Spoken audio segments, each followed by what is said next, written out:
So for my online people, specifically for them, I wanted to see if they could hear me at all. And the folks in the room I know can't hear me, but we do have people that are online. Good morning, my name is Rick Callender. I'm the Government Relations Manager for the Santa Clara Valley Water District, and I want to thank you for coming to our Blue Ribbon Forum for our Safe, Clean Water and Natural Flood Protection Plan. Quickly for the online instructions, for those of you that received the invite, you saw that we did have an online forum that's going as well. There's 13 people that we are expecting to call in online. You'll be able to see on the screens the same thing that they're seeing. They'll be able to see the presentation as well as any other discussions that we're having on the screen.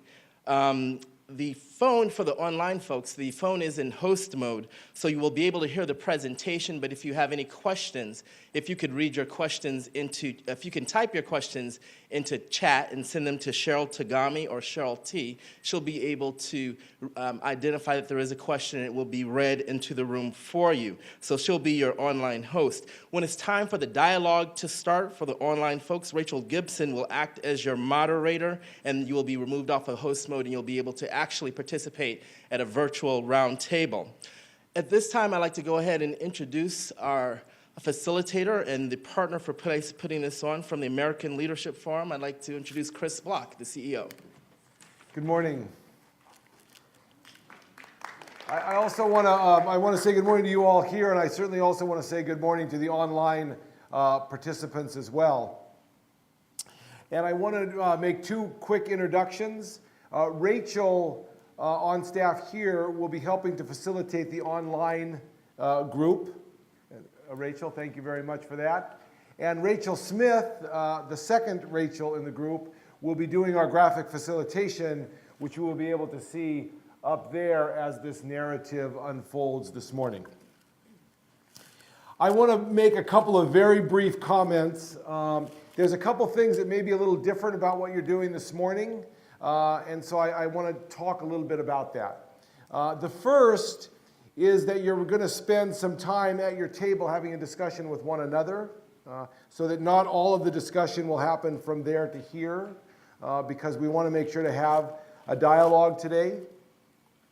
There's a couple things that we do in order to have as interesting a conversation as possible. You've been assigned seats, and the reason why we do that is so that you're not necessarily talking with people that you always talk to about these issues in the same way.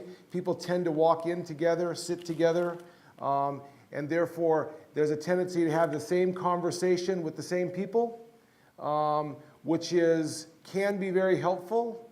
And it's also important that sometimes we change that dynamic a little bit so that we're getting new thoughts and new ideas into the room. In order to do that, the other thing that we do is we're going to ask you to answer 3 specific questions which are at the table. Because the other thing that often happens when we really care deeply about an issue, we not only often sit with the same people at the same tables, but quite frankly, we often say the same things. So if we have different people at different tables and we're asking questions, then the opportunity to think differently and to hear different things is greatly enhanced, so we're going to be doing that this morning as well. It doesn't mean that we're not going to have time for question and answer, and it doesn't mean that we won't be able to get your thoughts into the room. It just does mean that we'll also be able to get some new, hopefully, and creative thinking into the room as well. The last thing I'll say about the process that we're going to go through is we'd like to spend a couple of minutes with people introducing themselves to each other at the table. And to talk about very briefly why you're here. Again, some of you hopefully have not met each other before. So the first thing we'd like to do is spend 2 minutes. If you just go around, introduce yourself, and talk just very, very briefly about why you're here this morning. And we'll just do that. We'll start that right now. Thank you.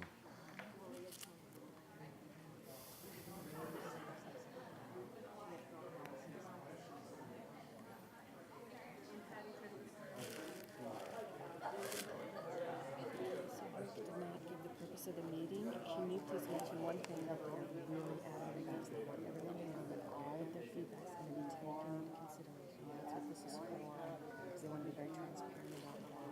That there'll be a final report afterwards, and all of the comments The final report from this meeting. Yes. So that's like the one big point I wanted to press to you. All the taking everybody's feedback into consideration. I'm supposed to do that. Okay. All right.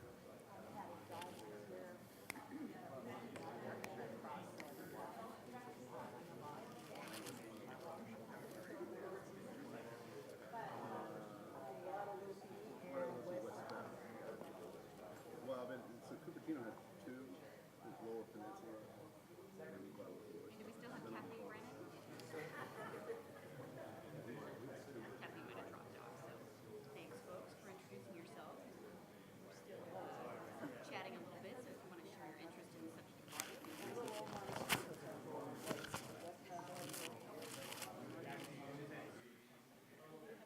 Not hearing anyone jump in, I guess I will. I was an engineer with the Regional Water Board for 28 years and helped one.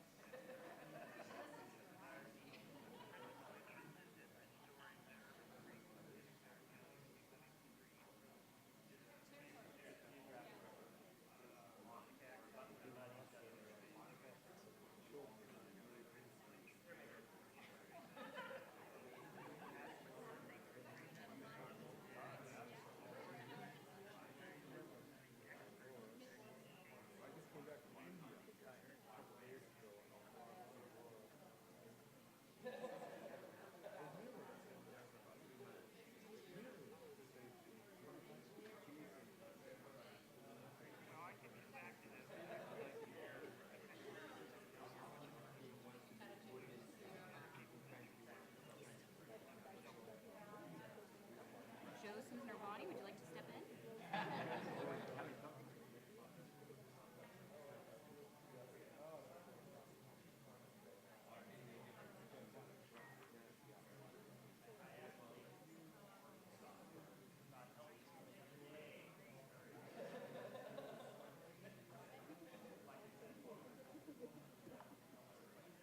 Hopefully it will be successful from the healing standpoint as well.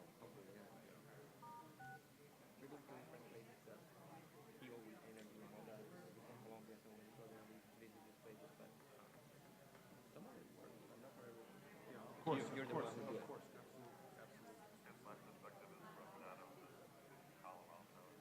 I have about 1 minute left.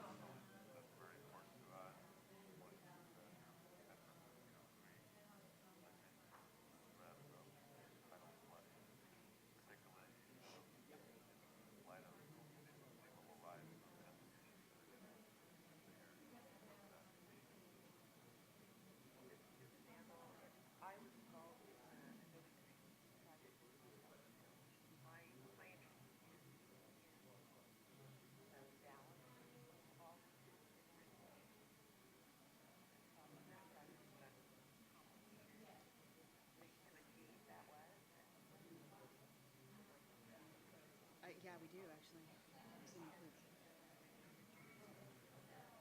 that all of it? Are we an intimate group of four?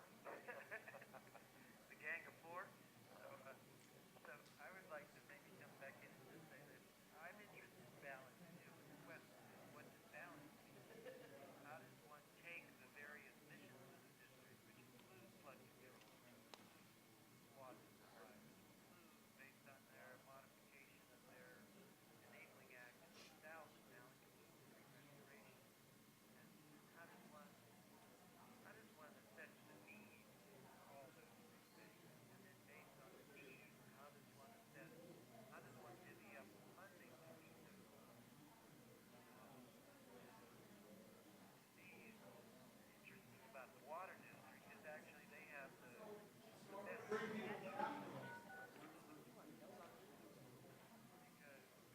because the tax measure requires a two-thirds vote. We only have two. Actually, Richard, you know what? We have just about 1 minute. I'm gonna bring people back now to the front of the room for a minute. Yes.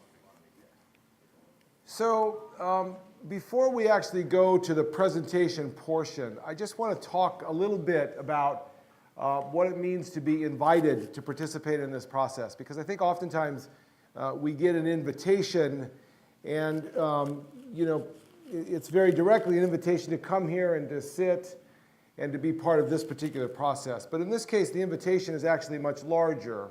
And I just want to explain to you that there's a number of different ways, both this morning and otherwise, that you're going to get input, receive input, and also be able to share that input with each other. So today we're going to do 2 or 3 different things that allow us to capture the input in the room. We're going to use a graphic storyteller, we're going to have question and answer, we're going to have small group dialogue, and we're going to have a much larger conversation. It's an attempt in a number of different ways to get at what you feel about these issues and how that can be incorporated into the overall plan. You will get a report as a result of this meeting, which incorporates the wisdom that's in this room. And at the end of the meeting, we will give you a very specific additional invitation about how you can give more input over the next couple of weeks when we're no longer in this room. So I just want to let you know that there's a number of different ways that we're attempting to get input. And we're using a number of different formats because what we understand is that some people are good in small groups, some people are good in large group, some people are much better in written form. And so we're going to give people a chance to use whatever method they're best at in getting and giving information. The other thing we're going to do is we're going to have about 30 minutes where we actually give you some information that will inform the discussion, but we're going to keep to that 30 minutes so that you all have, so that we have a baseline in the room, but we're only doing it so that we give you a baseline for the discussion, right? And we're going to be very careful to make sure that we only take 30 minutes so that we have lots of time for the most important part of the morning, which is the discussion and the wisdom and the input that's in this room. So in order to do that most effectively, we're not going to take question and answer during the first 30 minutes just to get you all the information you need. And then after that's over, there'll be plenty of time for a much more interactive process. Before we start, any questions, concerns, or issues in the room? All right. Okay. The restrooms are, if you leave that back, and for the online people, I will leave it to you all to know where your restrooms are. But for the people in the room, you'll go out these double doors and take a left, and the restrooms are there. There's also coffee and water, etc. And if anybody needs anything during the process, you can certainly ask either Rick or I. Thank you very much.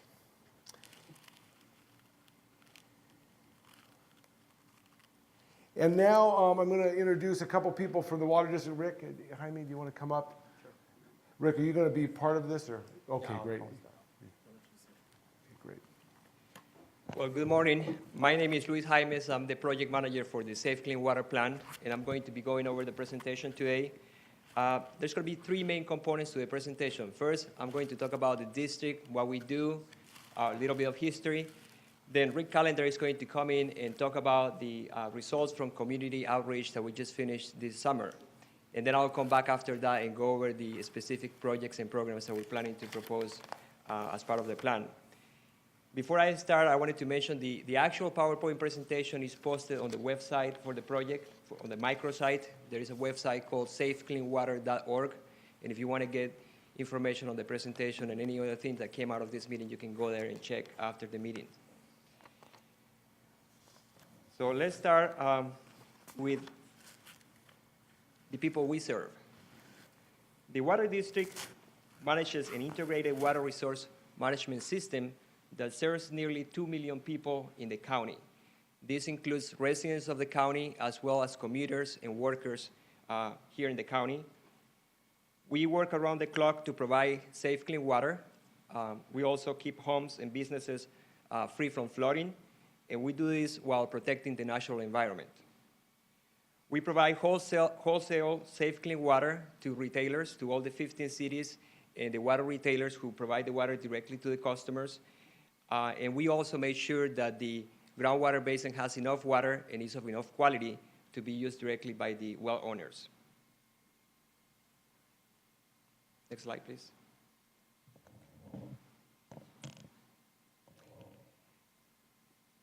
The Water District delivers water 24/7, and it does so by managing and maintaining a complex infrastructure. This infrastructure includes 10 dams and surface water reservoirs, 3 water treatment plants, an imported water system that provides about half of the water that we use in the county, a state-of-the-art water quality laboratory. This year alone, the water quality lab tested about 132,000 samples of water. We manage nearly 400 acres of groundwater recharge facilities, recharge ponds, and about 140 miles of large transmission pipelines, as well as 275 miles of streams in the county. A little bit of history on the district.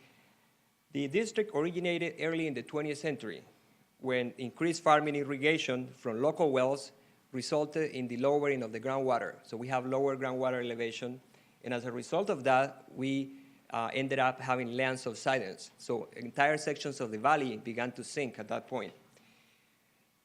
Farmers and business leaders at that time became very worried when they saw these lowering groundwater elevations as well as the subsidence, and they pushed for the formation of the Santa Clara Valley Water Conservation District in 1929. They came up with a pretty innovative plan to build reservoirs around the county to be able to capture the rainwater and then get that water and recharge that into the groundwater basin. That was a pretty innovative plan at the time, and it was helpful. But then after World War II, there was an explosive growth in population in the county, and that wasn't enough to keep the groundwater at the levels that they should be. So this led into the importation of water and the construction of the water treatment plants in the county. By 1969, the subsidence that we had experienced finally came to an end. So we had 40 years of land subsidence, and that resulted in about 13 feet of cumulative subsidence that took place on the average in the county. Now let's talk a little bit about our comprehensive mission. Today, the district manages the water supply for the entire county, which uses about 120 billion gallons of water per year.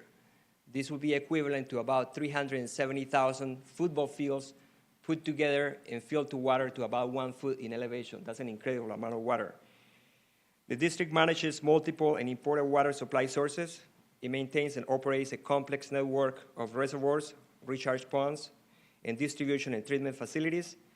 It manages the groundwater basins that store about 40% of our water supply, so that's the largest reservoir that we have is underground.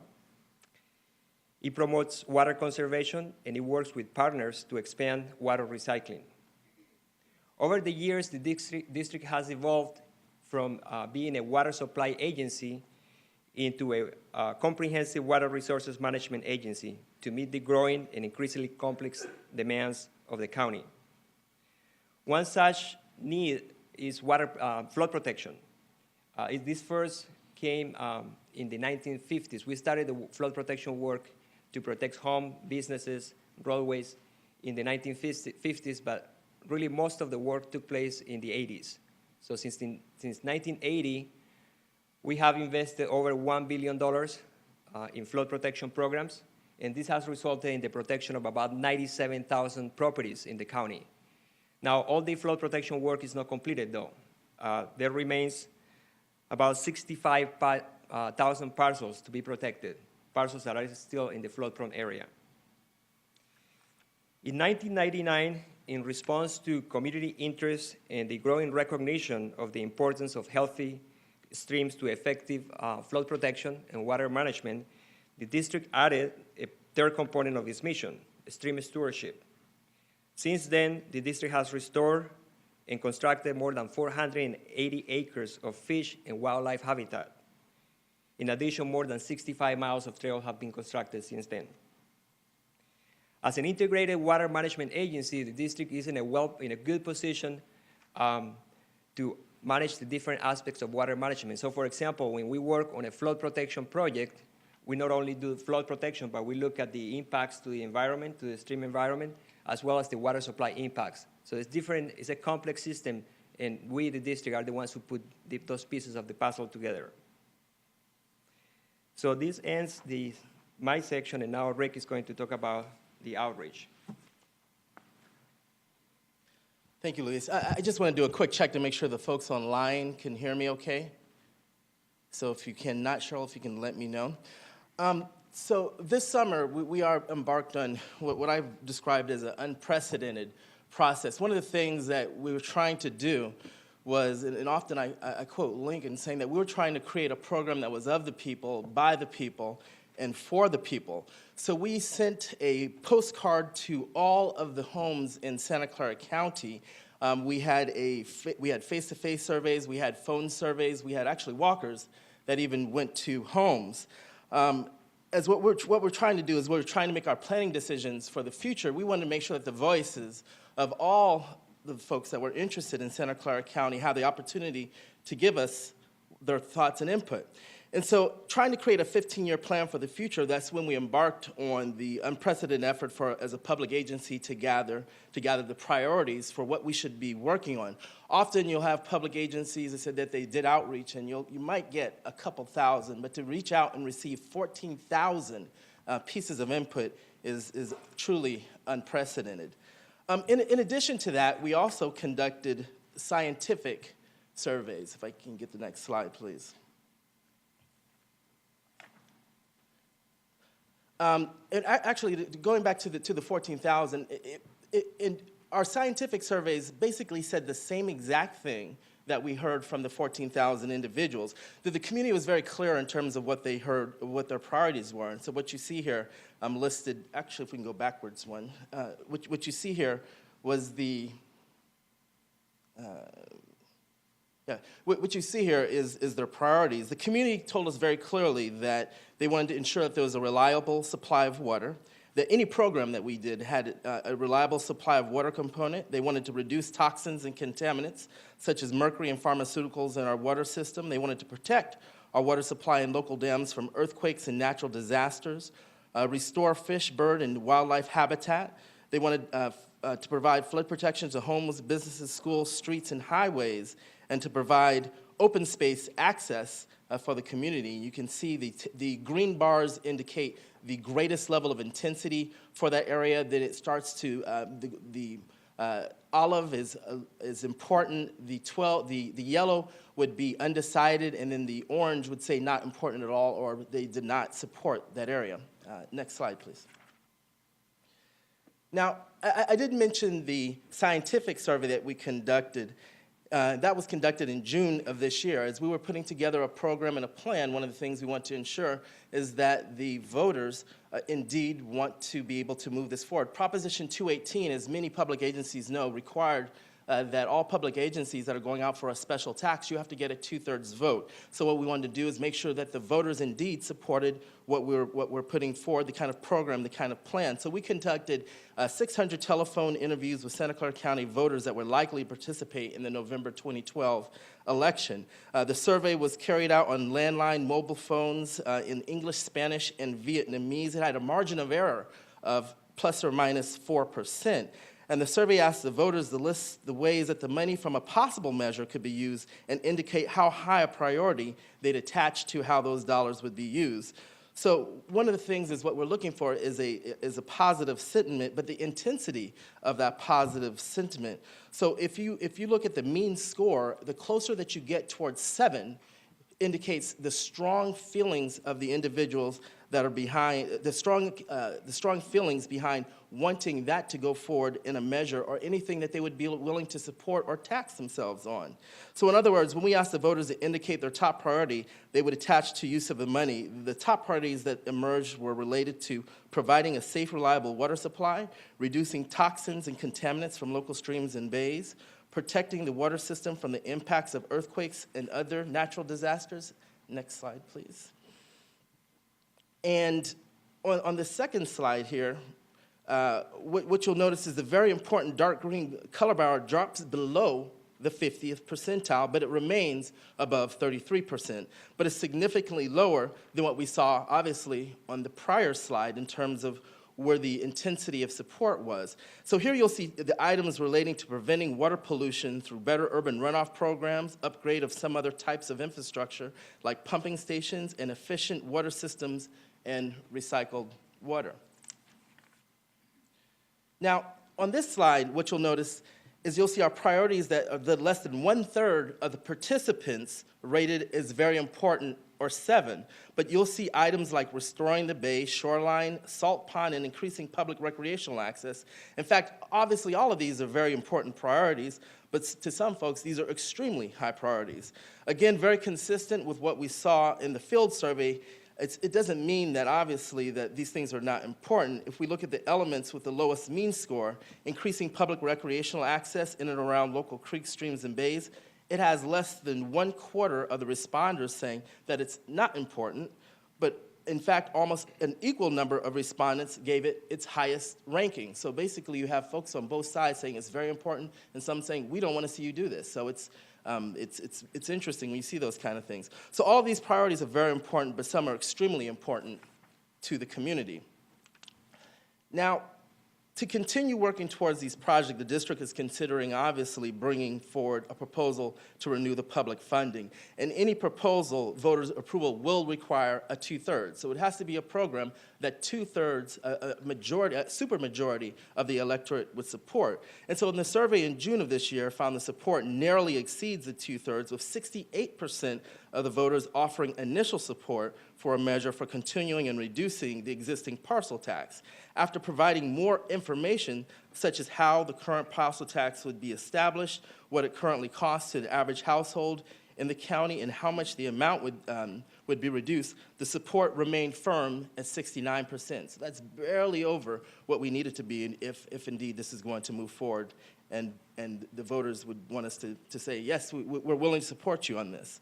So however, there's a difference, and that's reflected in the top bar on the slide, which shows that the proportion of respondents who said definitely yes, which is a key indicator to watch for, it's relatively low with the initial ask, with 27%. Once the context is provided, the definitely yes barely exceeds the probably yes vote. So based on what we heard from the community, what we've put together and what we'll be talking about today is the district's highest priorities as identified in the Capital Improvement Program and the Flood Protection and Stream Stewardship Plan. The district has come up with a list of projects that are set to be included in our future plan. Now, the special tax, again, would require the 2/3 vote to be successful. Any renewed program would provide for local funding that can't be taken or cut. And all of you from public agencies understand the state's ability to take local funding. This would keep our local funding indeed local. And while it would continue funding for another 15 years, we would roll it back up to about 10% of where it is currently, to about $48, in order to get the greatest and widest amount of support. And it would lay emphasis on transparency and accountability, and would include all expenditures would be published annually in report. It would have an independent monitoring external citizens oversight committee, and in addition, it would include exemptions for low-income seniors. I'm going to ask Luis to come up and to describe the program, which I just gave you the outreach component about. Thank you, Rick. So I'm going to go through the actual,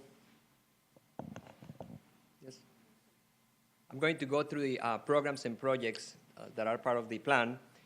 Before I do that, I'd like to bring your attention to the brochure that you received when you came in.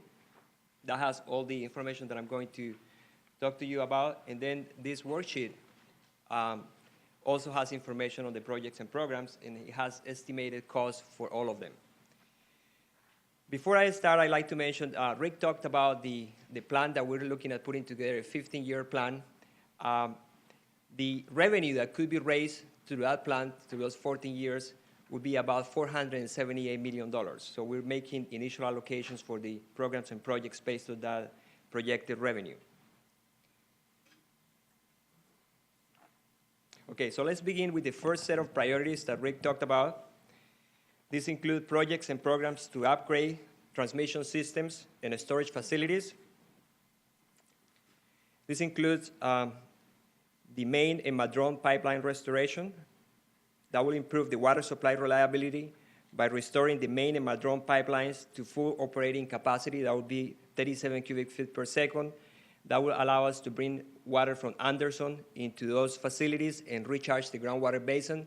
So that's going to have a benefit to South County in terms of groundwater recharge. It will also benefit North County because it's going to allow us to maximize the amount of imported water that we can move from Anderson to the water treatment plants in North County. It also has a green component to it because it's going to save energy by reducing the dependence on the Coyote pumping plant. This project is estimated at $7.1 million. Then we have a group of grants. The first one is grants to schools to assist schools to provide fresh drinking water to students by installing portable devices such as hydration devices. California Bill 1413 requires that a school provide access to free fresh drinking water during meal times in school food service areas. The second grant will be water conservation grants for agencies and organizations in the county to study and test new water conservation programs. These efforts will assist the district to exceed its target conservation level of 98,500 acre-feet by year 2030. And then finally, we have some designated partnerships to conduct vessel inspections for invasive species that includes both zebra and quagga mussels, which can create a lot of problems in water distribution systems by clogging the water intakes, pumps, pipes, and valves. These three grants are estimated at $2.9 million. Then we have the second category of priorities.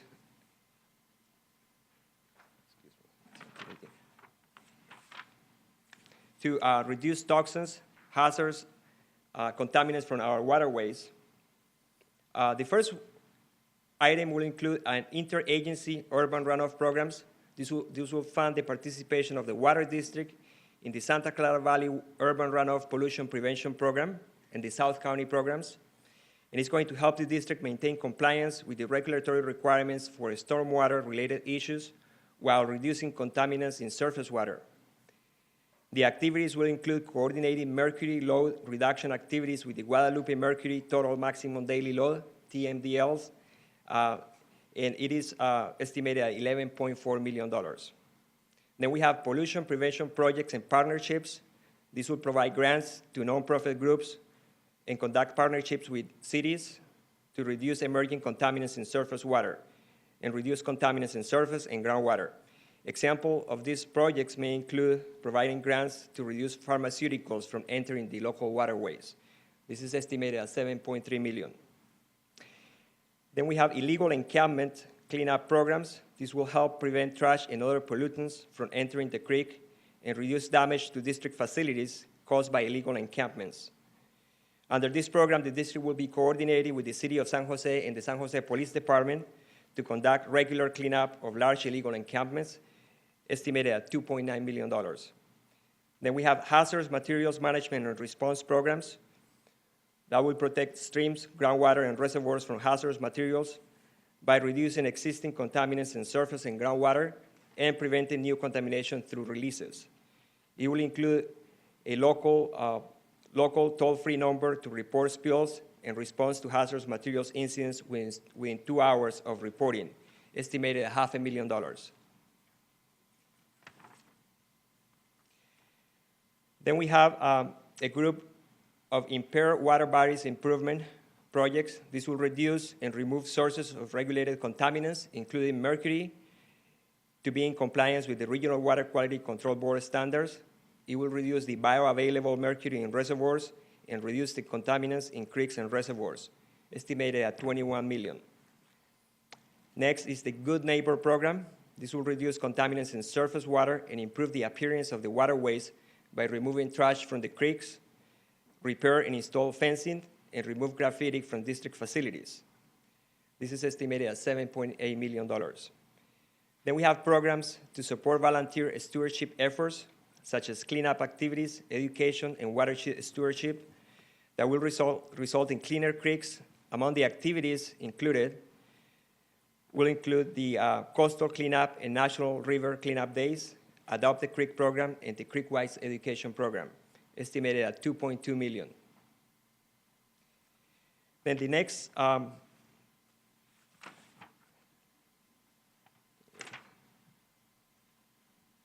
next set of priorities have to do with protecting our local water supply from earthquakes and natural disasters. And under these priorities, we have the Anderson Dam seismic retrofit project.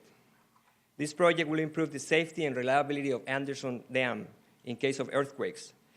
Anderson is our largest reservoir. It can store about 90,000 acre-feet of water. This is more than half of the total capacity of all the reservoirs combined. The total capacity is 170,000.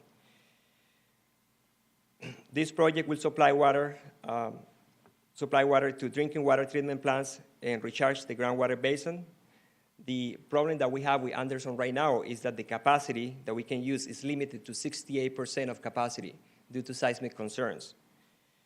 A breach of Anderson Reservoir at full capacity will have catastrophic consequences. It will inundate more than 30 miles northwest to San Francisco Bay and about 40 miles southeast to Monterey Bay. So the Anderson Dam seismic retrofit design and partial construction project will resolve the seismic stability deficiencies, restore lost storage capacity, and eliminate operational restrictions issued by the Division of Safety of Dams. That will allow us to put another 9.3 billion gallons of water in Anderson. The estimated cost is $43 million. Then we have the next set of projects to restore wildlife habitat and provide open space. The first category is vegetation management. This will provide for management of revegetation projects countywide, revitalizing the riparian, upland, and wetland habitats by maintaining plants where needed and removing invasive plants where required. It will provide for the maintenance of about 300 acres of revegetation projects throughout the county, as well as to provide for the maintenance of future revegetation projects. The cost of this program is about $36 million. We have fisheries, habitats, and wetlands. These are projects that will provide for crucial environmental work to protect and restore habitats and encourage the return of endangered species, resulting in healthy creeks and bay ecosystems. The project will include 7 grant cycles, 1 held every year, and 7 designated partnerships to create and enhance wetlands, remove fish migration barriers, provide suitable spawning and breeding habitat in the Coyote, Guadalupe, and Stevens Creek watershed, and it will provide for public access to creekside trails, estimated at $29 million. Then we have the Creek Bank Stability Project. This will increase the stability of stream channels and protect constructed infrastructure such as bridges. This project will include Stevens and U.S. Creek, and it will also improve the recharge capability of channels and lessen the impact to riparian habitat to development of self-sustaining channel systems, estimated at $4.3 million. 2 more programs under this category: ecological data collection and analysis. This countywide effort will entail implementing and informing an information collection program to help inform asset management decisions made by the district, estimated at $12 million. And then finally, the Partnership for Preservation of Riparian Habitat. This effort will involve working with partners to acquire important habitat land and to preserve local ecosystems, estimated at $8 million. Then the last set of priorities deal with flood protection, programs and projects that will help reduce property damage and disruption to homes, businesses, schools, streets, and highways. I'd like to mention that this set of projects, these flood protection projects, are, as I mentioned before, multi-purpose. So they're not just addressing flood protection, but also stream stewardship, trails, water supply, if possible.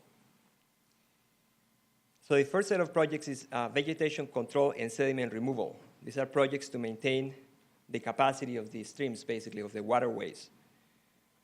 They will maintain the design-level conveyance capacity of flood protection projects.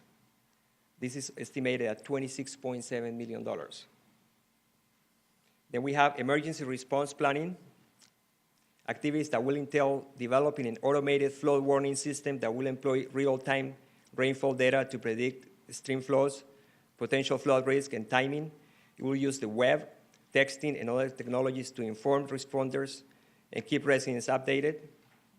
This program will also improve emergency coordination and communication between first responders, local agencies, residents, and businesses. It will also include creating site-specific flood fighting plans for creeks where flood risks are the greatest, estimated at $5.8 million. flood risk reduction studies to develop engineering studies, including remapping of flood-prone areas. This project will include Alamitos, Calera, and tributaries to the Lower Silver and Thompson Creeks. It will produce more accurate mapping of areas at risk of flooding, and it will provide technical basis for developing future plans for flood protection, $6.9 million. And then finally, we get to the capital projects for flood protection. The first one is the Upper Penitencia Creek project that will provide for the planning, designing, and construction of improvements along 4.2 miles of Upper Penitencia Creek from the confluence with Coyote Creek all the way to Dorel Drive. This project will protect more than 5,000 homes, schools, and businesses from flooding, estimated at $41.9 million.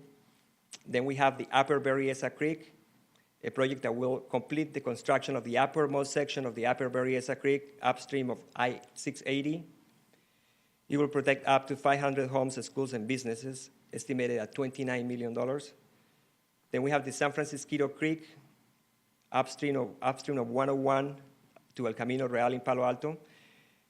This project will protect homes, businesses, and city infrastructure through multi-agency cooperation.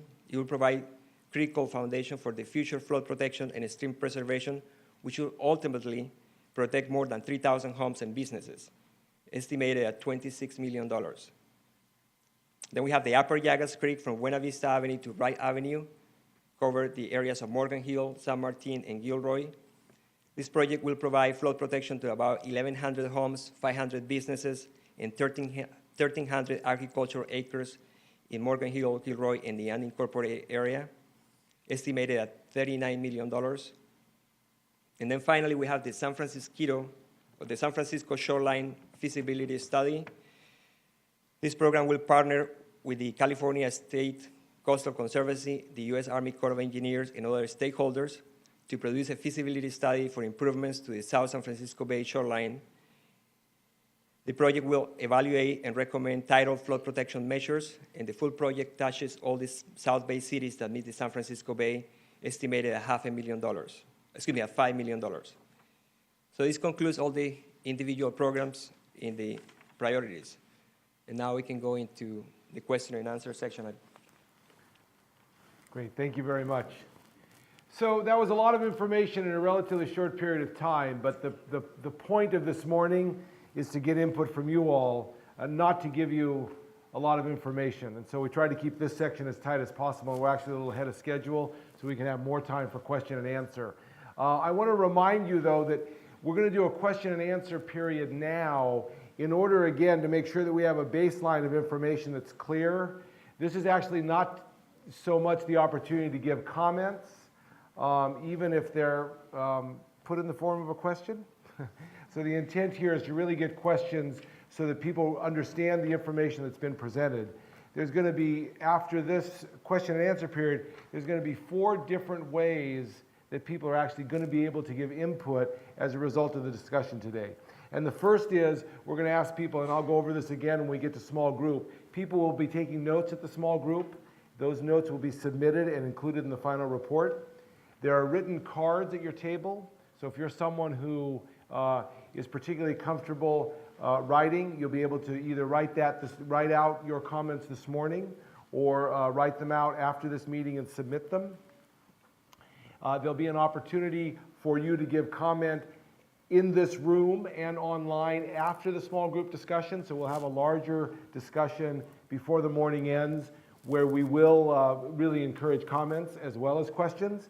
And then lastly, there is a website that we will give you the information about before this meeting ends, where you'd be actually able to provide input electronically over the next couple of weeks. So I just want to be clear that we're doing everything we can to use a number of different formats to get information to each of you and then be able to get that information back out to you as a result of this meeting and the comments that you're providing. So for the next few minutes, what we'll do is we'll do question and answer based on the presentation that you just heard. Please. What does the whole thing add up to? You gave us piece by piece, but I didn't get the total. The total dollar amount or the total dollar? Yeah, the total dollar amount for all the 5 priorities is $375.7. This is an estimated cost, so it may be changing. This is the first time we estimated these projects. So 375.7, almost $376 million. And we're going to take a couple questions from the group here, and then we're going to take an online question as well. Do you have a follow-up question? Yes, how does it compare to the present Clean Safe Creek program as far as cost goes? Well, we have different components now. We didn't have a water supply reliability component in Clean Safe Creeks, so you can't really compare apples and apples directly.